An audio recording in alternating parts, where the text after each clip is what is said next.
Inaalam ng pulisya ang pagkakakilanlan ng 3 lalaking nakitang sinunog sa isang damuhan sa Tagoloan, Misamis Oriental. Makibalita tayo kay Joan Tabique ng GMA Northern Mindanao. Nakita sa isang damuhan sa barangay Santa Ana, Taguluan, Misamis Oriental ang mga sunog na bangkay ng 3 lalaki.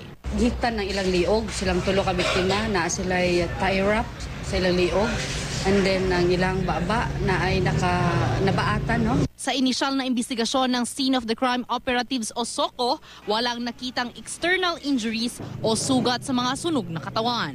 Wala po tayong gunshot wound, walang stab wound. On other evidences, nakakita lang tayo ng rubber material, and we collected soil sample for chemical analysis of presence of flammable material.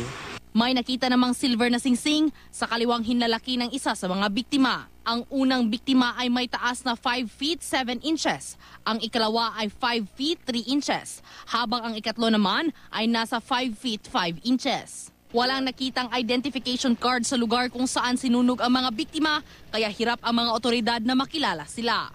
Posibleng sa ibang lugar daw pinatay ang mga biktima at itinapon lang sa naturang barangay. Hoping this would be the last time nga mahitabo ni. Kaya para fair po diri sa taga-Taguluanon nga naa diri gibutang ang maong biktima. Within fact na dili magini taga-Taguluan. Dinala na ang mga labi sa punerarya sa Cagayan de Oro City.